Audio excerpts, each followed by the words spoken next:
নমস্কার দর্শক বন্ধুরা, আমি প্রতিমা কুকিং উইথ প্রতিমা চ্যানেলে তোমাদের সবাইকে আবারও একবার আন্তরিকভাবে সুস্বাগতম।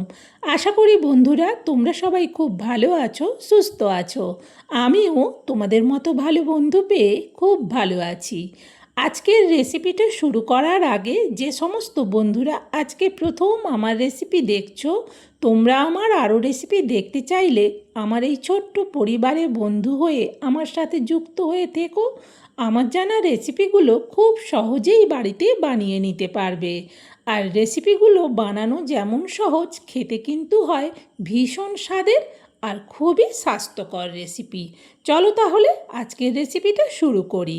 দেখো, আজকে আমি তোমাদের সাথে কাতলা মাছের ঝোলের রেসিপি শেয়ার করব, খুবই অল্প মশলা দিয়ে। আর তার জন্যে আমি এখানে 4 পিস কাতলা মাছের কাটা অংশ নিচ্ছি, আর অল্প একটু মাছের মাথা আছে। মাছগুলোকে ভালোভাবে ধুয়ে নিয়েছি। এখন দিয়ে দিচ্ছি মাছে পরিমাণ মতো লবণ, আর দেব পরিমাণ মতো হলুদ। এবার হাত দিয়ে ভালো করে লবণ আর হলুদ মাছের মধ্যে মাখিয়ে নেব। বন্ধুরা, কেউ স্কিপ করে রেসিপিটা দেখো না, প্রথম থেকে শেষ পর্যন্ত পুরো রেসিপিটা দেখো। আমি কিভাবে কাতলা মাছের ঝোলটা আজকে রান্না করব। কম বেশি কাতলা মাছের ঝোল সবাই রান্না করতে পারো, তবে আমি কিভাবে আজকের রান্নাটা করব সেটাই প্রথম থেকে দেখো। এইভাবে রান্না করলে কিন্তু খেতে ভীষণ টেস্টি হয়। আমার মাছে লবণ হলুদ মাখানো হয়ে গেছে। এবার যাই রান্নাঘরে। রান্নাঘরে এসে গ্যাস জেলে কড়া বসিয়ে দিয়ে কড়াতে দিয়ে দিচ্ছি তেল। এবার তেলটাকে ভালো করে কড়ার উপর পর্যন্ত খুন্তি দিয়ে চাড়িয়ে নিচ্ছি। ততক্ষণে কড়া আর তেল দুটোই ভালো করে গরমও হয়ে গেছে। এবার এই গরম তেলের মধ্যে দিয়ে দিচ্ছি অল্প হলুদ। হলুদ দেওয়ার পর দিয়ে দেবো মাছ। সবের প্রথম আমি 3 পিস মাছ দিচ্ছি। 3 পিস মাছ দেওয়ার পর মিনিট দেড়েকের মতো অপেক্ষা করব। একটা সাইড খুব ভালো করে ভাজা হয়ে গেছে। এবার আস্তে করে আরেকটা সাইড ভাজা হওয়ার জন্যে মাছগুলোকে উল্টে দিচ্ছি। ভালো করে মাছগুলোর এদিক ওদিক ভাজা হয়ে গেছে। মাছগুলোকে এবার আমি তুলে নেব, আর লেজ আর মাথার যে অংশটা আছে সেটাকেও আমি ভেজে নেব। সেই ভাজাটা আর তোমাদেরকে দেখালাম না। মাছগুলো সব ভেজে নেওয়ার পর দিয়ে দিচ্ছি এবার অল্প কালো জিরে, আর দেব অল্প গোটা জিরে। এবার এই কালো জিরে আর গোটা জিরেটাকে 1 মিনিট ভালো করে ভেজে নেব। এইটা ভাজতে ভাজতেই দিয়ে দিচ্ছি একটা পেঁয়াজের কুচি। মিডিয়াম সাইজের পেঁয়াজ, সেই জন্যে পুরো পেঁয়াজ কুচিটাই দিলাম। এবার দুটো জিরেকে ভাজার সাথে পেঁয়াজটাকেও ভালো করে ভেজে নেব। এবার এতে দিয়ে দিচ্ছি আমি অল্প গ্রেট করা আদা।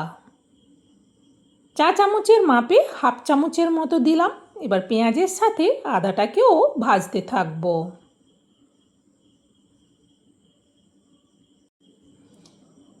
পেঁয়াজ আদার সুন্দর ভাজা গন্ধ বেরোচ্ছে। দিয়ে দিচ্ছি এবার পরিমাণ মতো লবণ, আর দেব অল্প একটুখানি চিনি।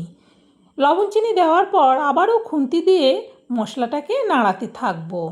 এই অল্প চিনি দিলে কিন্তু তরকারিটা মিষ্টি হয় না, তবে টেস্টটা সুন্দর ব্যালেন্স হয়। দিয়ে দিচ্ছি পরিমাণ মতো হলুদ, আর দেব পরিমাণ মতো লঙ্কার গুঁড়ো। তবে ঝালটা যে যেমন পছন্দ করো সে সেই অনুযায়ী লঙ্কা দিও। হলুদ লঙ্কার গুঁড়োটা দেওয়ার পর আবারও খুন্তি দিয়ে ভালো করে মশলাটাকে নাড়াতে থাকবো। প্রায় 1 মিনিটের মতো মশলাটাকে আমি ভাজলাম। সুন্দরভাবে মশলাটা ভাজা হয়ে গেছে। এবার এতে দিয়ে দেবো জল। আমি এখানে খুব বেশি জল দেব না, মিডিয়াম জল দেব। জল দেওয়ার পর খুন্তি দিয়ে নাড়িয়ে দেখে নেওয়ার পর এটা ঢেকে দিয়ে গ্যাসটাকে বাড়িয়ে দিচ্ছি, তাহলে তাড়াতাড়ি তরকারিটা ফুটে যাবে। ঝোলটা ফুটে যাওয়ার আওয়াজ হচ্ছিল, সেই জন্য কড়ার ঢাকনাটা খুলছি। দেখো সুন্দরভাবে ঝোলটা ফুটে গেছে। খুন্তি দিয়ে ভালো করে আগে একটু নাড়িয়ে দেখে নিলাম। দেখে নেওয়ার পর এবার ভেজে তুলে রাখা মাছগুলো একটা একটা করে সব দিয়ে দেবো। মাছগুলো দেওয়ার পর খুন্তি দিয়ে সাইজ করে ঝোলের মধ্যে মাছগুলোকে ডুবিয়ে দিচ্ছি। এরপর এটা ঢেকে দেবো। ঢেকে দিয়ে গ্যাসটাকে একেবারে কমিয়ে দেবো, তাহলে আস্তে আস্তে ঝোলটা ফুটতে থাকবে। আর এতে দেওয়ার জন্যে আমি এখানে নিয়ে নিচ্ছি গোটা জিরে। চা চামচের মাপে 1 চামচ জিরে নিচ্ছি। যেহেতু 4 পিস মাছ আর অল্প একটু মাথা, সেই জন্যে 1 চামচ জিরেকে আমি শিলে ভালো করে বেটে নেব। দেখো জিরেটাকে সুন্দরভাবে শিলে বেটে নিয়েছি। এই কাতলা মাছের ঝালে এইভাবে রান্না করলে আর একটু জিরেটা শিলে বেটে দিলে দুর্দান্ত টেস্টি হয়। এবার এই জিরে বাটাটা রেখে দিয়ে ওইদিকে মাছের কড়াতে অনেকক্ষণ ঢেকে রেখেছি। কড়ার ঢাকনাটা আগে সরিয়ে খুন্তি দিয়ে আস্তে করে মাছগুলোকে একটু নাড়াচাড়া করে দেখে নেব। এখন এতে দিয়ে দেবো জিরে বাটাটা। পুরো জিরে বাটাটা ঝোলের মধ্যে দিয়ে দিলাম। এবার খুন্তি দিয়ে ভালো করে জিরেটাকে ঝোলের মধ্যে মিশিয়ে দেবো। আর আমি এতে দিয়ে দেবো কয়েকটা কাঁচা লঙ্কা।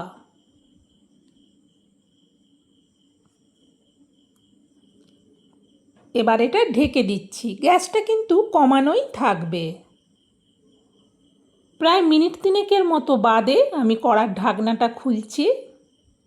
যখনই ঢাকনাটা খুললাম, ভীষণ সুন্দর মাছের রেসিপিটা থেকে গন্ধ বেরোচ্ছে। খুন্তি দিয়ে ভালো করে নাড়িয়ে দেখে নিলাম। ঝোলটা কিন্তু আমার পুরো ভালোভাবে হয়ে গেছে। এবার এটা আমি নাবিয়ে নেব।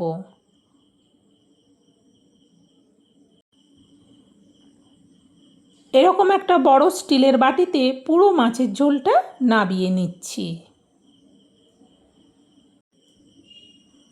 সত্যি বলছি বন্ধুরা, এইভাবে কাতলা মাছটা রান্না করলে খেতে কিন্তু দুর্দান্ত লাগে। একবার আমার দেখানো পদ্ধতিতে রান্না করে দেখো, তাহলেই বুঝতে পারবে যে কত সহজভাবে অথচ দুর্দান্ত টেস্টি হয় এই কাতলা মাছের রেসিপিটা। আমার এই রান্নাটা তোমাদের কেমন লাগলো সেটা কমেন্টে জানিও। ভালো লাগলে অবশ্যই একটা লাইক দিয়ে আরও রেসিপি শেয়ার করার উৎসাহ বাড়িয়ে দিও। আর তোমরাও এটা শেয়ার করে দিও, যাতে আমার দেখানো পদ্ধতিতে কাতলা মাছের রেসিপি কেন, যে কোনো মাছের রেসিপি এইভাবে বানিয়ে সবাই খেতে পারে। এই রেসিপিটা দিয়ে কিন্তু ভাত কিংবা রুটি দুটোই খাওয়া যাবে। বন্ধুরা, আজকের মতো রেসিপি শেষ। সবাই ভালো থেকো, সুস্থ থেকো, টাটা।